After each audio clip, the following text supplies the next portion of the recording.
with a third female celebrity present. Photos showing Jennifer Lopez arguing with Diddy at the same event led to speculation she might be that third person. Now, this lawsuit was dismissed in February 2025, and Jay-Z called the allegations frivolous, fictitious, and appalling. But it established a connection between these three that's worth noting as we get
is how the prosecution is building their case. They're painting a picture of Diddy as someone who used his power to control and manipulate those around him. They've brought up how he allegedly monitored Cassie's movements, controlled who she could talk to, and dictated her career choices. This control extended to his business associates as well. Former bad boy artists like Mace have spoken out about how Diddy allegedly stole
multiple times. He even claims to have seen specific celebrities in compromising situations. I seen Dwight Howard in a pink dress, bro. What? I seen Dwight Howard in a pink dress with 2 other trans ladies in dresses. They all the same height at a Diddy party. What's particularly troubling is that, according to multiple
particularly tumultuous time in his life, including the infamous nightclub shooting incident in December 1999. She was actually arrested alongside Diddy that night, though charges against her were dropped. This incident alone shows how deeply intertwined their lives were during their relationship. As for Jay-Z, his business and personal connections to Diddy span decades. They've collaborated on music, been seen together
in the bedroom. Diddy's squad requested electronic copies of 9 videos that they checked out under supervision on November 20th and December 13th, 2024. They're saying that without full access, they can't properly prepare their case. The plan is to bring in experts to enhance the audio and video quality and analyze metadata, showing they're really banking on these recordings to prove Diddy isn't guilty. But the prosecution, led by Assistant U.S. Attorney Madison Smizer, is painting a whole different picture of these freak-offs. They're describing them as elaborate and produced sex performances that Diddy allegedly pressured victims into, using force, threats, and manipulation. According to what they're alleging in the indictment, Diddy was using his whole bad boy empire to make this happen, moving sex workers across state lines and giving drugs to victims. During a court meeting on April 25th, 2025, Smizer argued that these videos are extremely sensitive and involve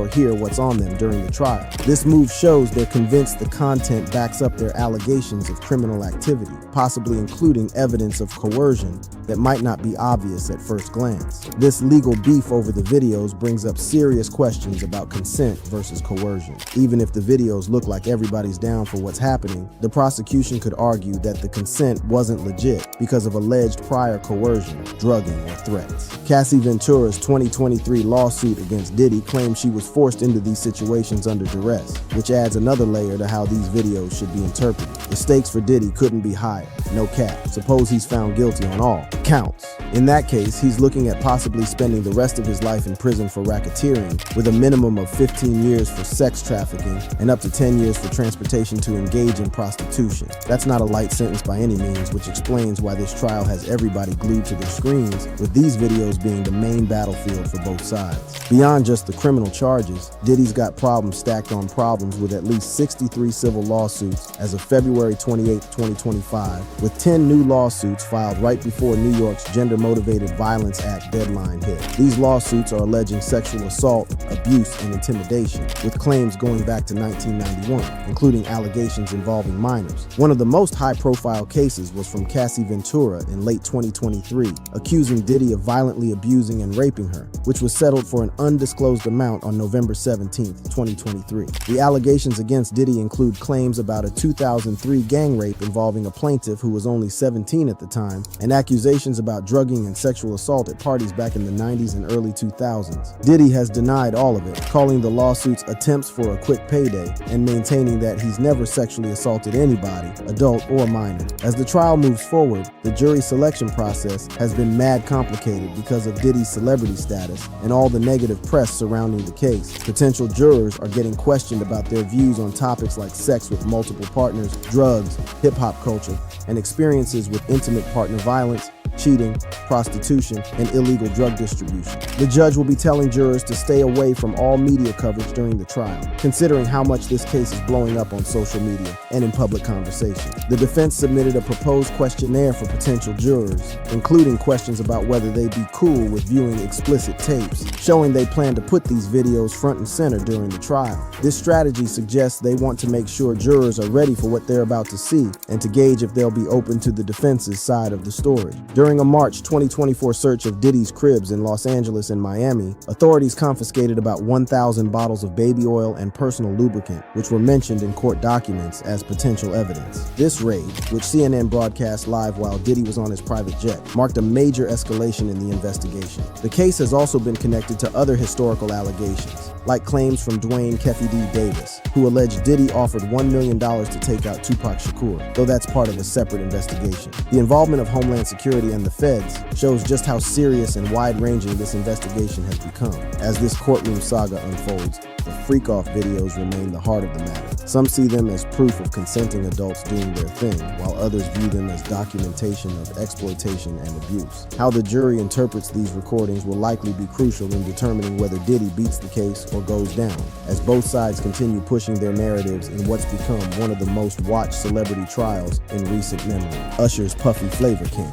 The relationship between Sean Diddy Combs and Usher Raymond IV has folks looking sideways, especially now that Diddy's caught up up in all this legal drama. Their connection, which started when Usher was just a young buck, has become a major talking point about how industry OGs might be taking advantage of the youngins trying to break into the game, particularly as more tea gets spilled about what Usher experienced during his time under Diddy's wing. The whole situation kicked off back in '94 when Usher, at just 13 years old, that's middle school age, y'all, got signed to Lopez Records. At this pivotal moment in his come-up, Sean Diddy Combs, then 25, straight up became Usher's legal guardian, a move set up by L.A. Reid, who was running the label. This wild arrangement had Usher moving from the A, Atlanta, Georgia, to the Big Apple to live with Diddy for nearly a year. Reid claimed it was to give Usher that industry edge and expose him to the swagger of the business. But looking back, it's got people wondering what was really good. Usher has talked about this period as both formative and hella challenging. In a 2016 sit-down with Howard Stern, he described seeing very curious things and called the environment pretty wild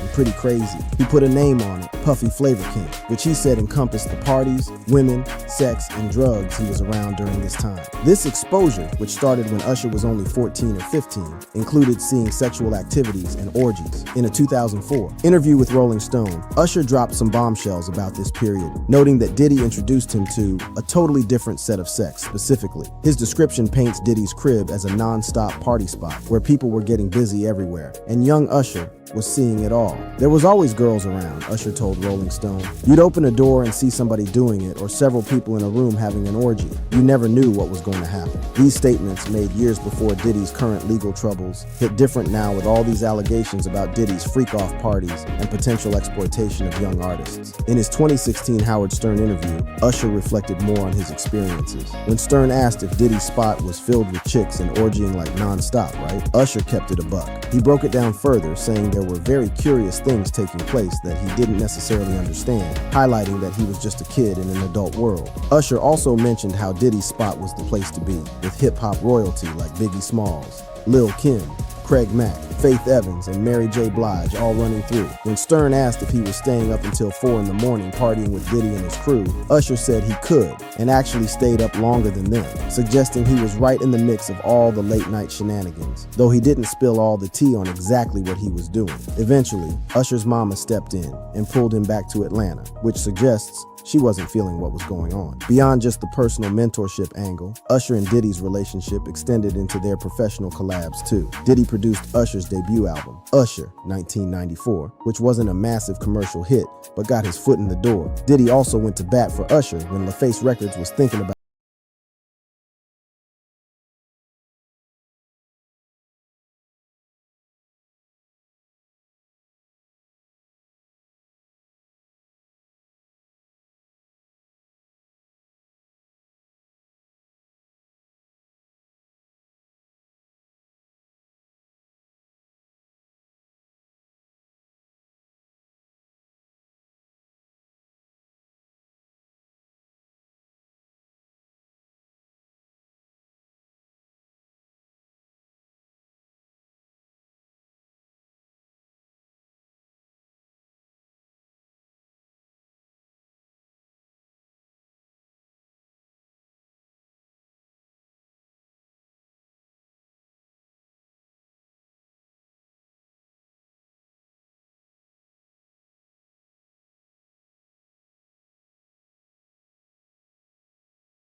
to inappropriate activities, with some pointing out Usher said he witnessed pretty wild things, so so it's not speculation. Others are warning against jumping to conclusions, emphasizing that Usher's grown now and has the right to share his experiences on his own terms. There's been all kinds of talk about Usher's presence at Diddy's parties, with some saying he was always there, while others claim he kept his distance. A November 2024 article suggests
in 2010, found on Diddy's YouTube page, shows Diddy giving Bieber a Letterman jacket while questioning why they hadn't been hanging out, making Bieber look nervous and stutter. This was supposedly for promoting Diddy's album Last Train to Paris, but now folks are seeing it as Diddy being too possessive with the young star. A 2011 appearance on Jimmy Kimmel Live has also resurfaced, showing Diddy warning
dark web video doesn't have any receipts to back it up and should be taken with a grain of salt, especially given her track record of dropping bombs about industry figures that often can't be proven. As for Bieber himself, he's been keeping it on the low and hasn't made any public statements about his relationship with Diddy since all these allegations dropped. According to Us Weekly, he's going through it mentally right now, focusing on being a dad to his newborn son.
Stars like Bieber might have been when dealing with industry veterans like Diddy. Thank you for watching. If you enjoyed this video, click on one of the cards on your screen to see more videos like this.